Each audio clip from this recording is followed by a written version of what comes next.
Welcome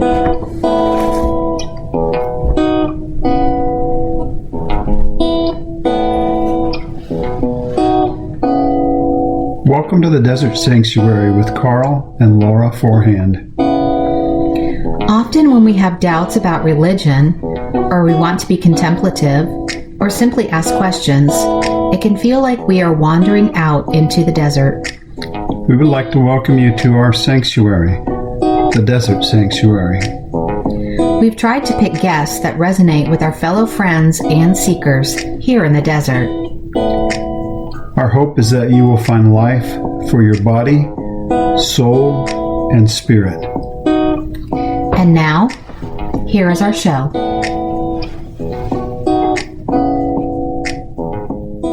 Welcome to the Desert Sanctuary. I'm Laura Forehand. I'm here with Karl Forehand, and we couldn't be more excited to have the amazing Derrick Day on with us today. How are you today, Derrick?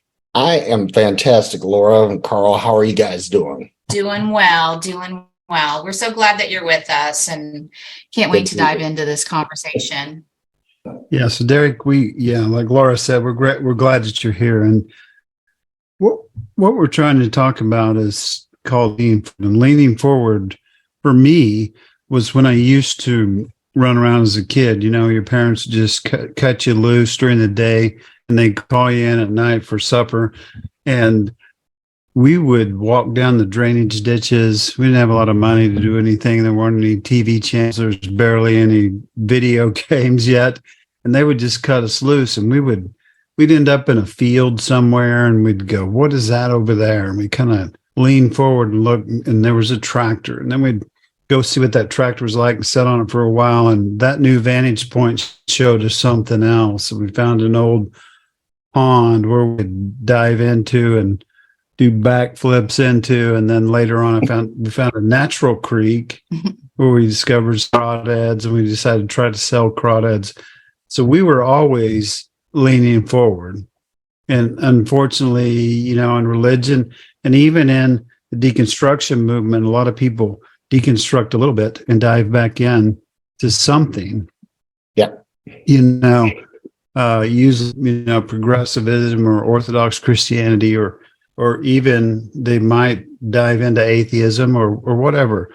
But we want to talk to those people. The people I've lined up for this podcast, I believe, are still moving forward. They're still curious, still open, even though they might have drawn some conclusions so far.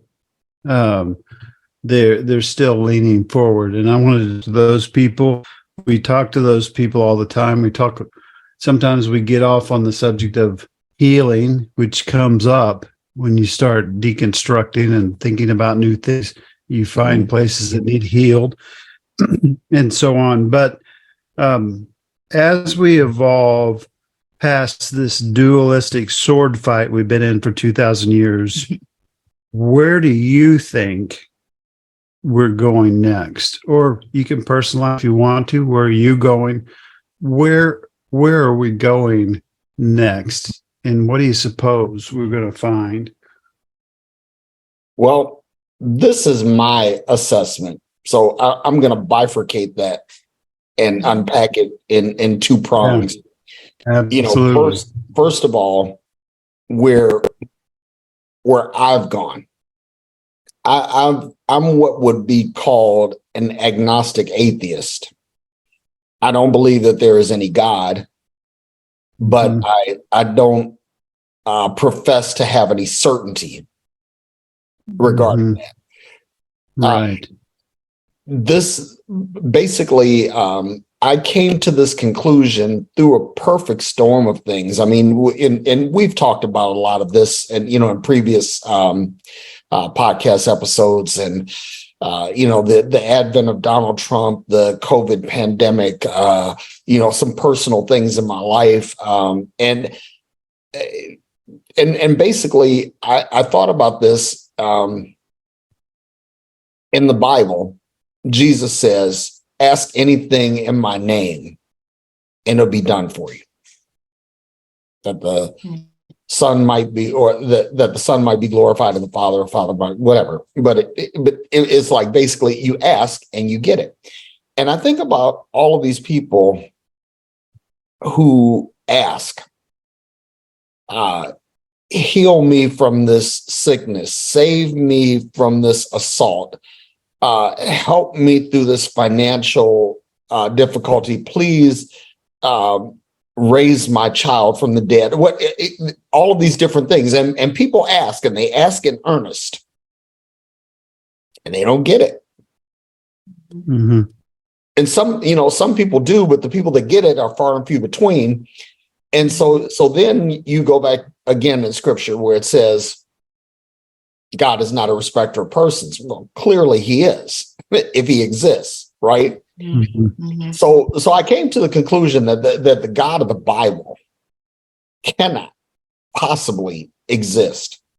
Now, does that rule out the possibility of any other God? Well, personally, for me, I don't think that there's a God. But because I'm a scientist of sorts, I mean, I'm an engineer by profession, that it's not falsifiable that God simply doesn't exist. So that's me. That's prong Mm-hmm. one. Prong two, where are we going, is Mm-hmm. probably the more important question, Mm-hmm. because I have reached the conclusion that within a generation or two, religion of any kind will be a quaint local idiosyncrasy. I think that the proliferation and pervasiveness of information and knowledge, that it's almost impossible to prop up any religion anymore.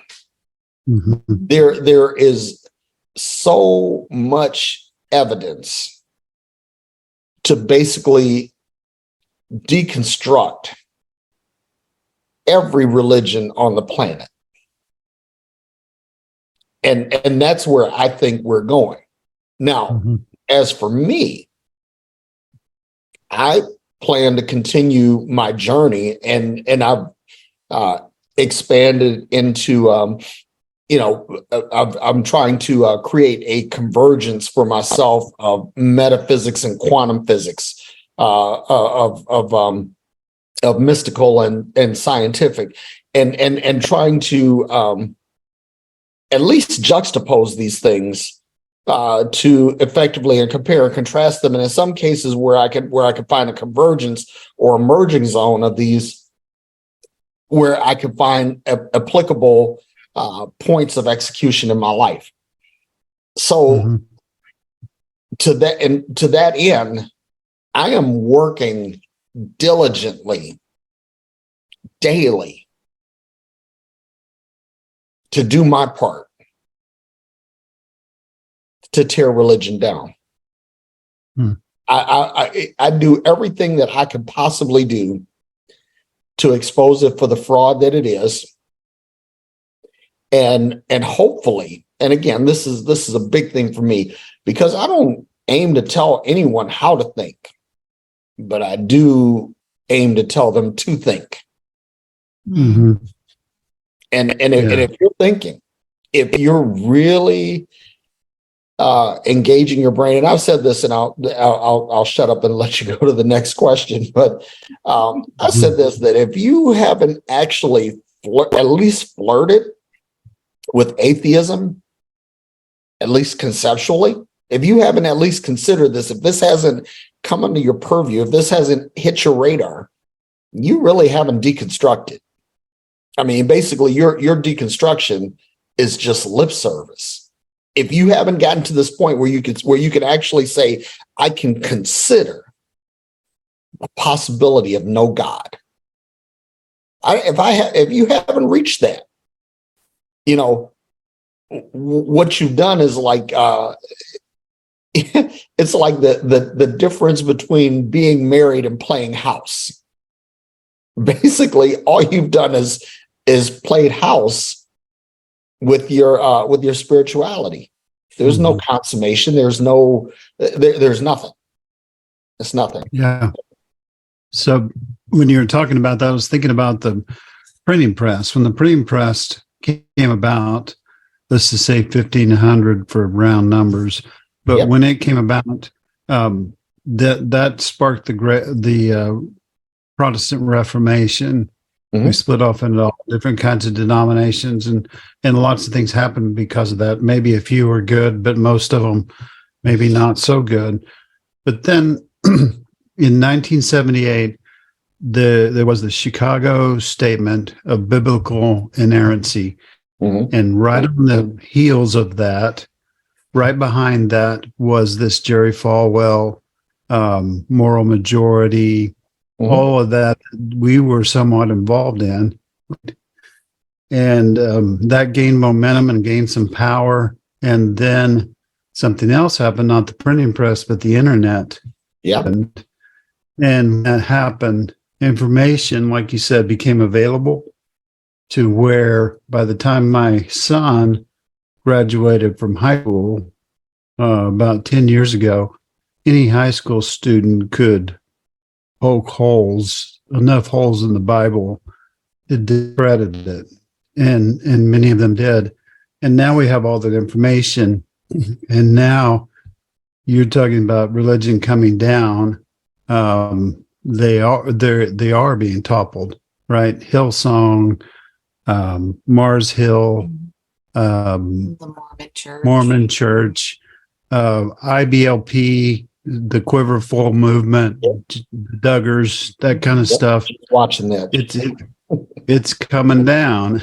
But hang on, there's even more, Karl, because Yeah. the number of Hindus in India is decreasing, right? And a funny thing is happening because you had a big growth of Islam in India, and then a big growth of Christianity in Islam. And so now you have Modi, who's in office. He's the prime minister, and he's basically a Hindu nationalist. He's, I want to choose my words carefully, but let's just say that his intent, or not, maybe not his intent particularly, but he uses proxies to eliminate the Christians and the Muslims. But here's what's growing even faster in India are nuns or atheists, agnostics, right? Because you have this caste system in India, beginning at the top of the food chain, you got Brahmins, and at the bottom you have the untouchables, right? And so these untouchables now have access to technology and things like that, and they see how the Brahmins have really kind of lived at their expense, and so you want to believe in reincarnation and all of the other things that that tenets that Hinduism holds, and you want to hope that, okay, I can reincarnate into something better, but people are realizing that, hey, at the end of the day, I don't have any memory of any past lives. I don't know what happened before. And I can't empirically prove that, but I can empirically prove that I do have this life right now. Mm-hmm. Right. Yeah. And so now you have a growing number of people who have no religious affiliation. This is a trend that's, countries like Japan was largely Shinto, mostly Shinto and Buddhist. That number is decreasing. The number of basically Christianity is only growing in one place in the world right now. Only one, China. Everywhere else it's decreasing. Mm-hmm. And even Islam, which they say Islam was like the fastest growing religion in the world, but now it seems to have plateaued. It had this really rapid ramp. and then it hit cruising altitude and it's not climbing anymore. And that follows the pattern of Christianity, because given a generation that the plane is coming down, it's not going to increase. I mean, right now it's plateaued. It's flat. There is no more growth. It's reached its saturation point. Now it's going to start decreasing because it's going to follow the same trajectory as Christianity. And like I said, my sincere hope is that at 61, that maybe I'll live to see the beginning of the end of it. That's my sincere hope. But even if it isn't in my lifetime, in my kids' lifetime, they will see it come down. Yes. So we intentionally say organized religion every time we talk about it, because I don't want to be that person that says, well, now I'm progressive and I spend my time just talking about evangelical Christianity, even though that's the worst form of Christianity. So we say organized religion because, like you say, all religions have those similar things that are bad, that hurt us, that hurt people, that don't look out for the least of these. They look out for the organization and so on. We're going to move to a different question. Laura? Yeah. Well, so what are the important things, in your opinion, that we need to know as we move forward? You didn't get to the questions ahead of time, so sorry. No, it's okay.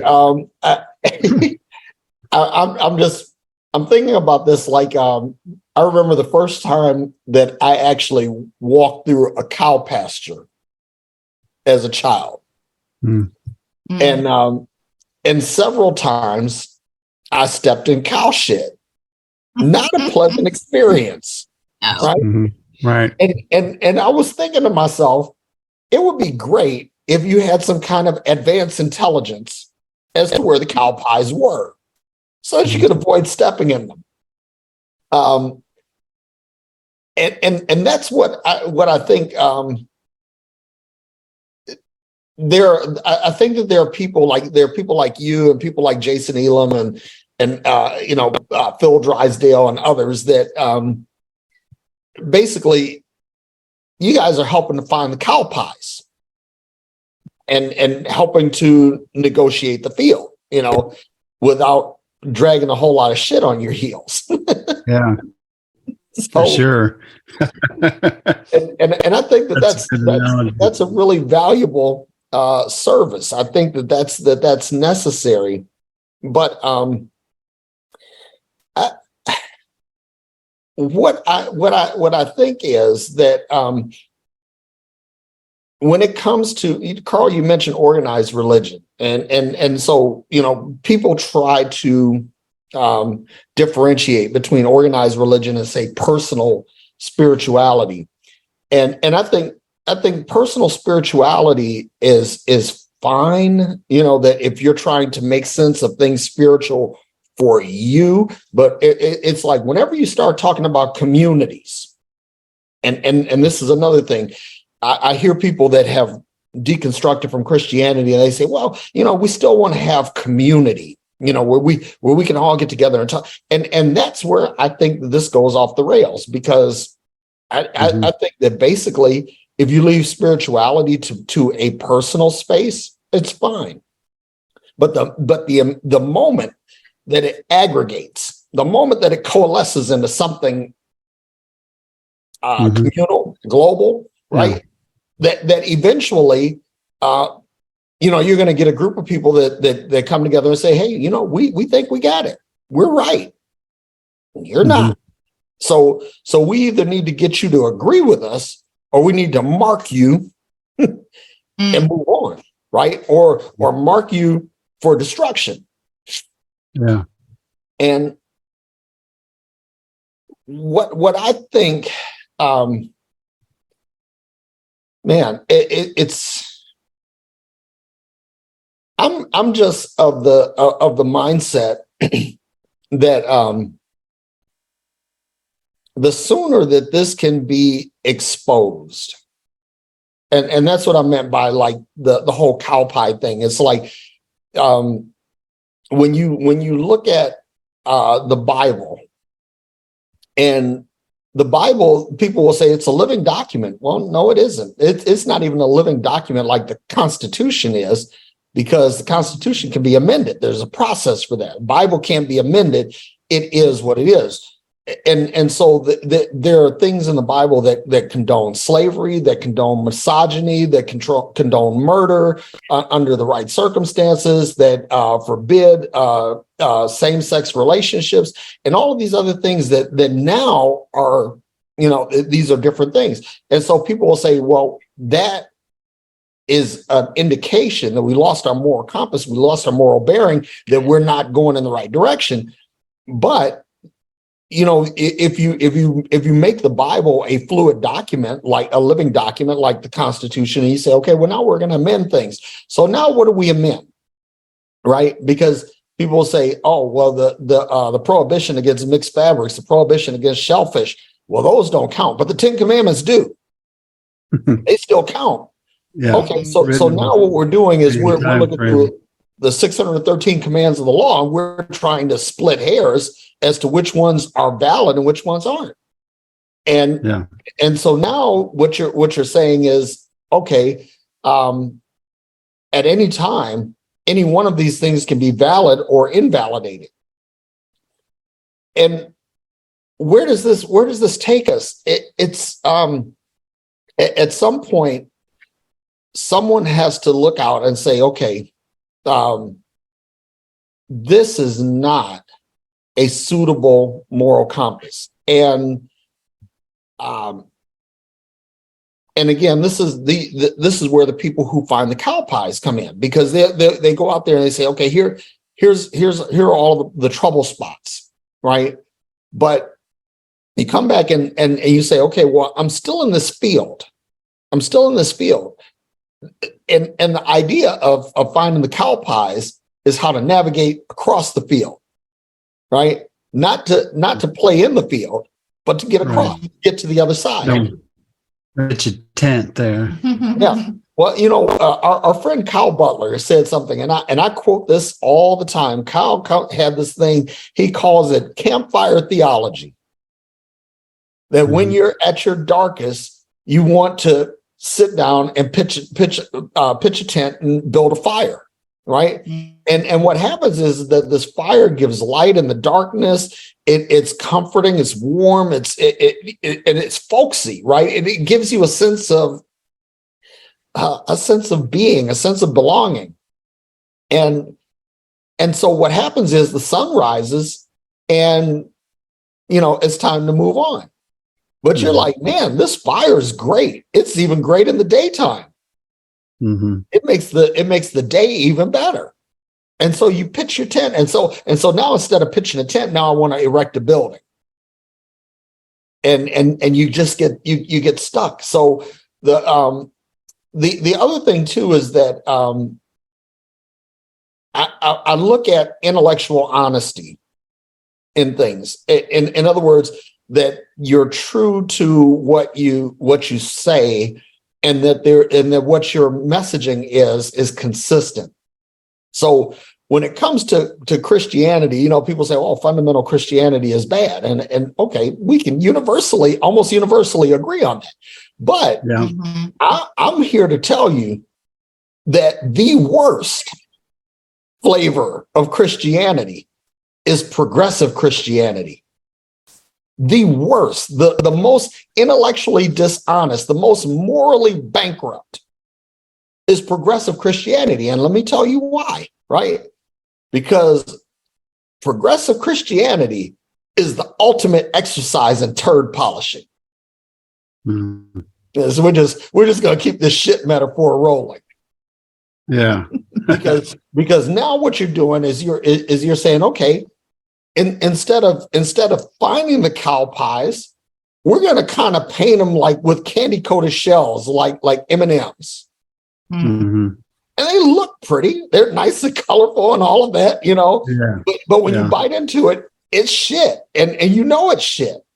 And that's what, so one of the things that I think this whole exposing cow pies does is it reveals the intellectual dishonesty that is inherent in Christianity and religion in general.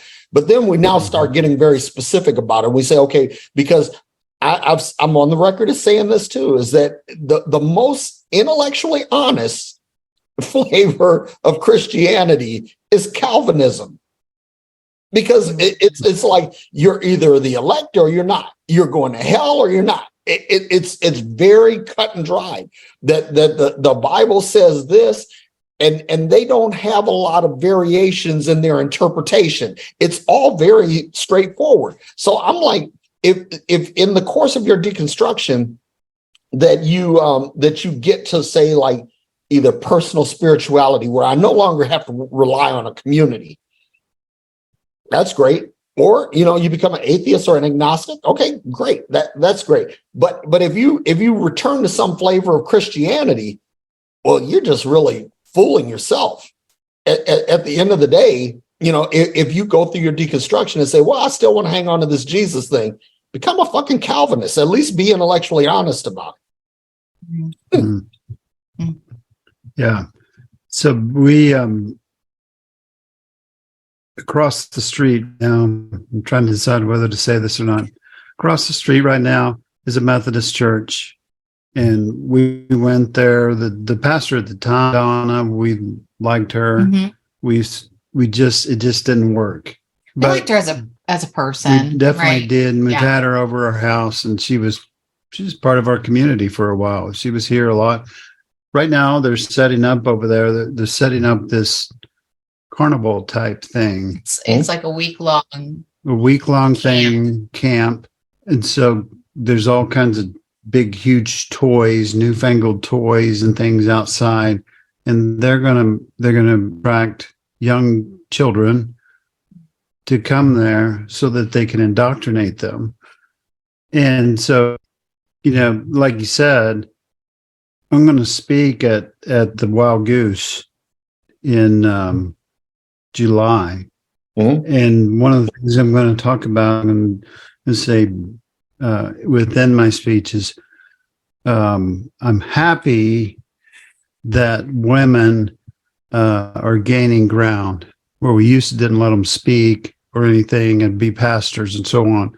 Mm-hmm. I want to celebrate we're making progress. I want to celebrate that queer people are finding more acceptance there.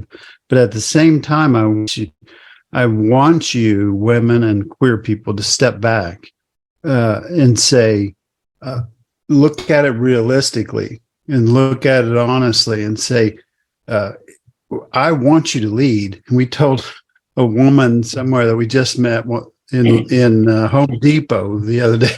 Yeah. We told her, I told her I want women to take over the world. I'm for you. Go ahead. We screwed it up. But at the same time, I don't want you to proliferate this shit that doesn't work, right? Mm-hmm. I don't want you to keep forwarding this pattern that we all know is broken, mm-hmm. that because it's organizationally based, especially, tends to favor the organization instead of the individual, and they don't work. And you've pointed out most of the reasons why. Mm-hmm. And then in our books, we do the same thing. But I wondered, Derrick, and also along the lines of community that you talked about, people think when they get outside of a building and an organization, they won't have any community. And often we tell them, maybe walk to your house and invite them to dinner, mm-hmm. be in the community that you're in, talk to your neighbors, instead of having trunk or treat. We have everybody come to the church and do trick-or-treating instead of trick-or-treating in your neighborhood. Yeah. And so on. Anyway, so we deal with that quite a lot too. What I want to ask you, Derrick, is this real specific question. If you could speak to all of the desert dwellers That's what we call them, the desert explorers, the people that have decided to move beyond. They still know what they're looking for. Exactly. And that's probably good. They're wanting to move forward. They're wanting to stay open. They're investigating all kinds of things. What would be your words of advice for them?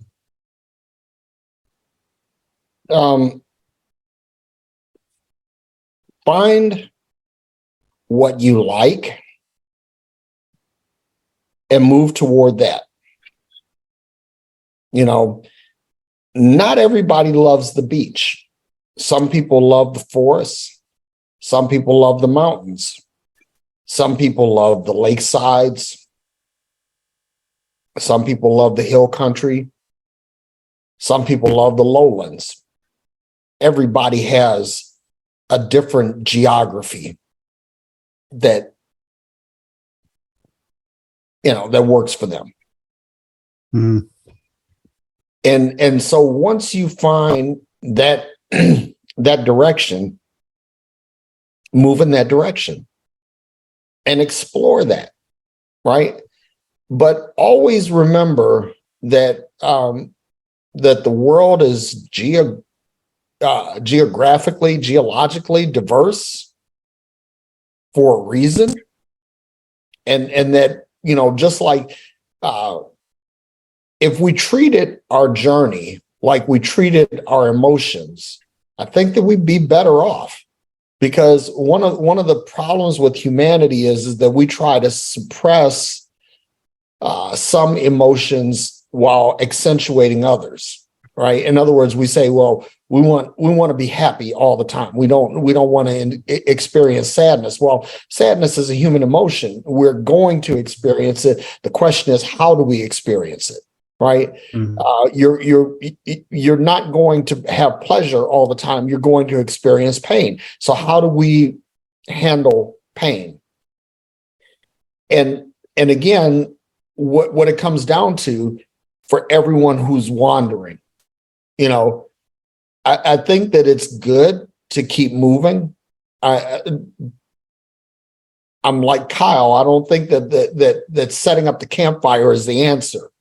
I think that journeys far exceed the value of journeys far exceeds the value of destinations.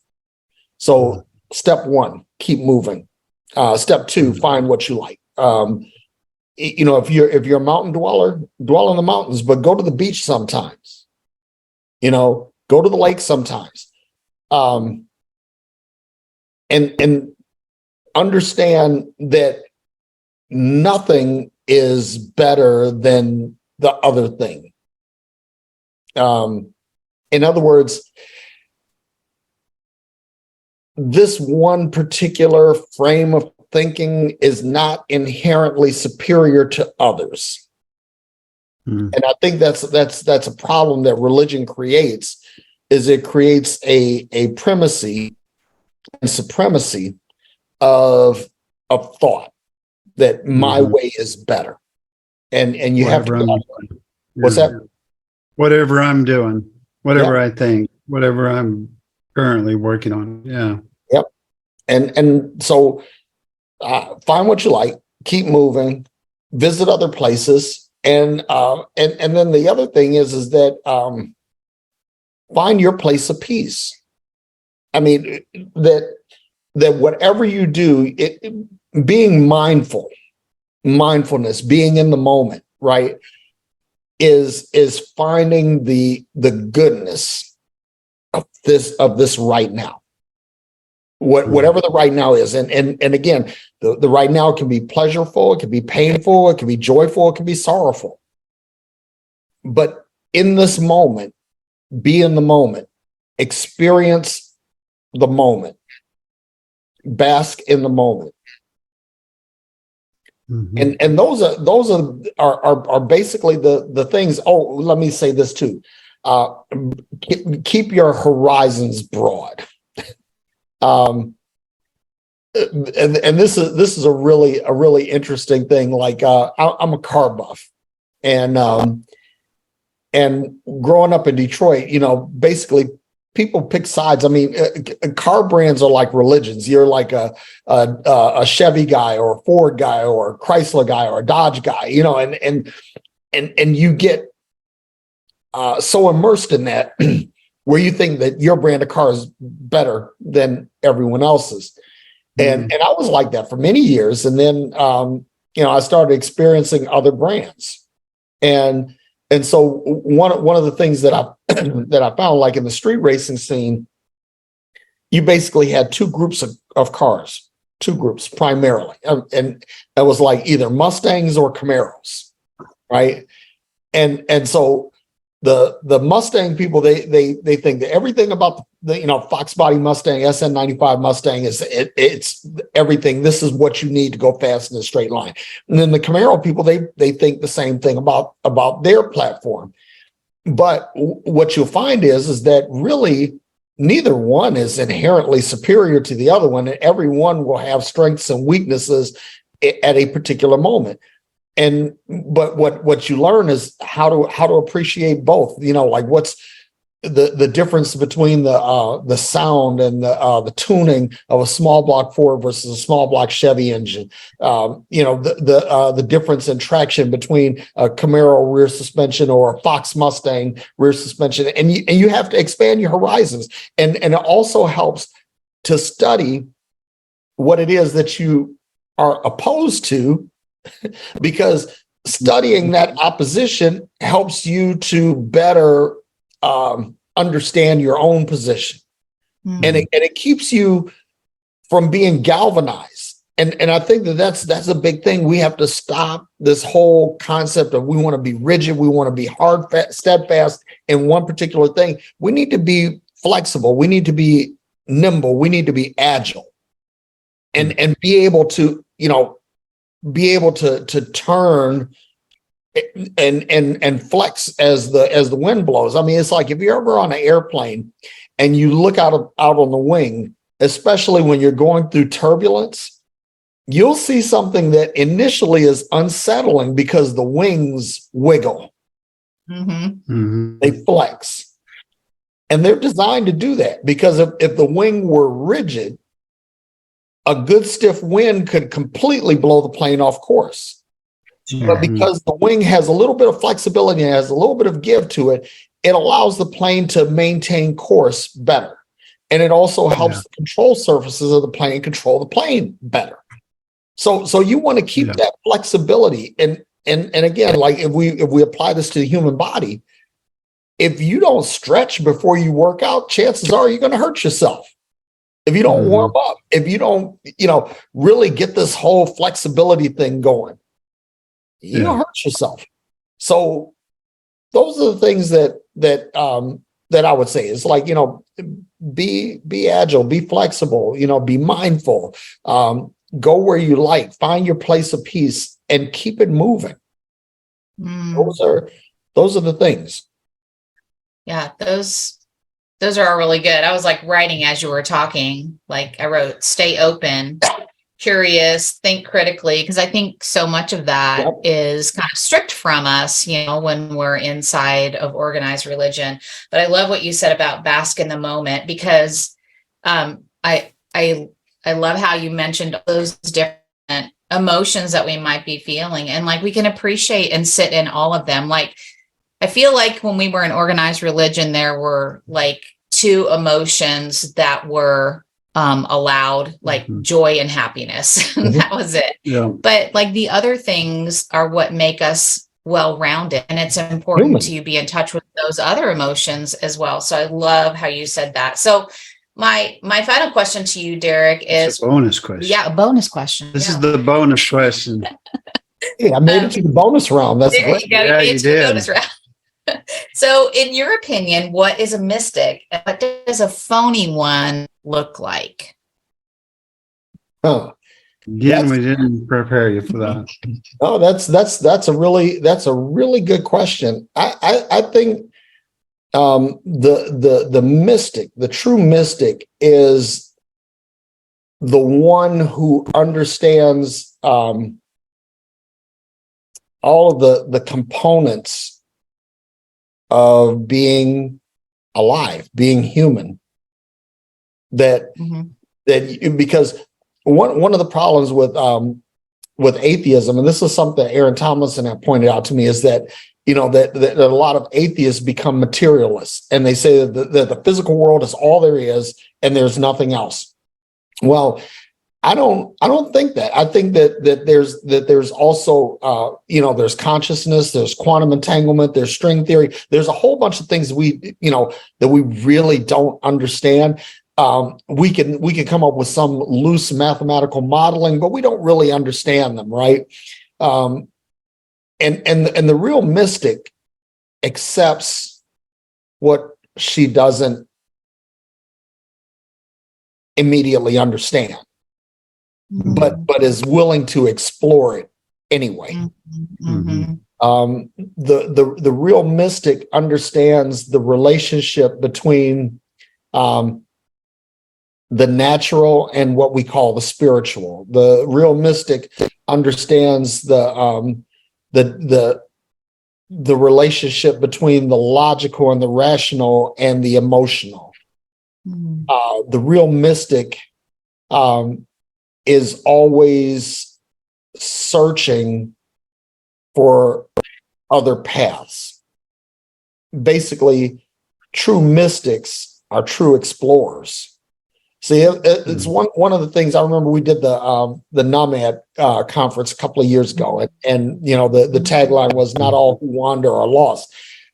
Well, I think that we need to move from wandering to exploring.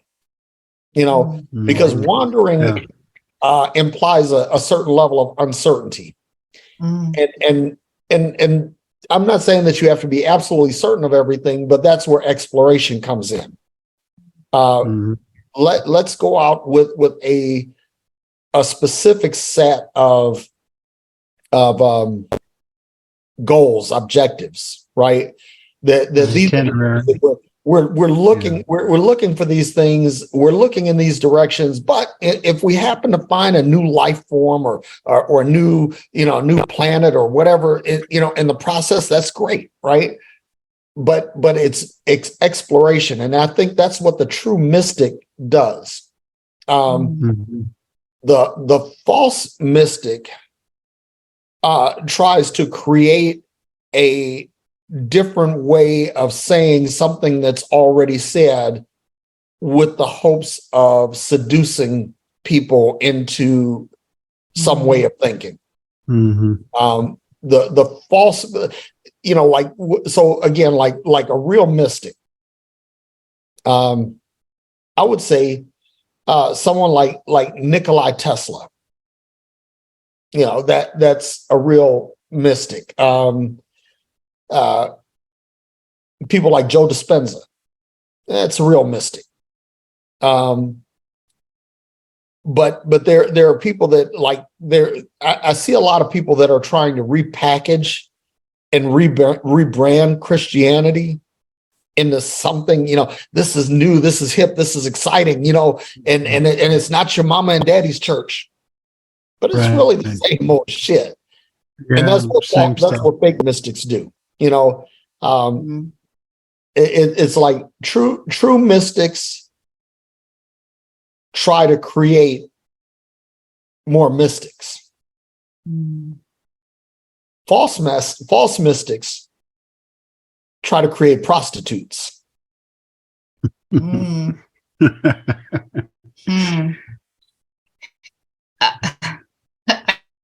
wrote down something that you said, because I really like the concept of being an explorer, because like that almost made me light up, because then I feel like if you're exploring, you're intentional, right? There was a time that we went to Colorado and explored, part of, I don't know what range it was while we were there, but part of the Rockies maybe. But and just, we knew we were going in a direction. We didn't know exactly what we would find there, but there was a lot of excitement along the way. And I feel like, we've used the word wander, but it doesn't sound as intentional as explore. So I really, really like that that's word. helpful. That's I really a like. helpful Yeah. metaphor. Yeah. So go ahead. Yeah, we really appreciate you being here, first of all. Yes. Laura has to ask you one more thing, but we really appreciate you being here. I know you had some struggles the last day or two, and I'm going through something too. So I appreciate you taking the time and being here with us. We always appreciate it. It's Yes. always good. Y'all are two of my Yes. favorite people. So it's like when you say, hey, can you do something? I'm like, yeah, absolutely. Well, and I can't wait because in a couple weeks I get to actually meet you in person, and I cannot wait. Wait. So anyway, my last question I want to ask you is, how do people find you? Because there may be people that listen to this that are going to have some additional questions for you. So how can they touch base with you? Well, I'm on all the socials. You can find me on Instagram and Twitter. My handle is Derrick E. Day. That's DerrickEday. My YouTube channel is just Derrick Day, DerrickDay.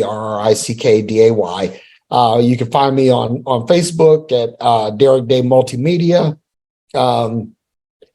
And let's see, where else? TikTok. On TikTok, I think I'm Derrick E. Day also. So I'm pretty much everywhere. I'm on all the socials. I'm in the process of redoing my website. It just absolutely sucks right now, and I want to change it. But that's DerrickDay.com. But it's nothing there, nothing meaningful there right now. And then I'm working on a book. I'm working on the sequel to Deconstructing Religion, and I'm hoping. I mean, basically the writing is done. I'm in the editing mode right now, so that hopefully by the end of summer I'll have that ready to release, and that's going to be exciting because it's going to talk really about my journey, but it's going to speak to different paths that deconstruction can take. And so I'm really excited about that. And I want to say this too, in parting, that in the course of deconstruction, you have to deconstruct to something. One of the things that really, really irritates me is how deconstruction has been turned into a cottage industry. And how it's been used to get people to get on another, to trade one hamster wheel for another. Right. Mm-hmm. The whole purpose, the true purpose of deconstruction is to get off the hamster wheel and get into free range movement. Get out of movement for movement's sake to movement to explore new frontiers, right? And I think that's what people need. They really need help in first getting to deconstruction, and then how to get out of deconstruction. How to break that addiction is what I would say. You got to break the addiction. Yeah. So for listeners out there, we're very grateful for you, and we appreciate every time we get to interact with the listener. Those things are so priceless. But as you're looking for people to help you along on the journey, I recommend Derrick. He's one of our closest friends out here in the desert, and he has a lot of wisdom. Derrick can be tough at times in the way he expresses things. But he's also the main person that called me every week after I had my stroke for about a year. And that's phenomenal. It's, something that makes me cry, but I highly recommend him. But thanks for tuning in today. And as always, be where you are, be who you are, and be peace. Thank you for joining us today on the Desert Sanctuary. Remember, all that wander in the desert are not lost. We hope that you know you are seen, you are heard, and you are loved.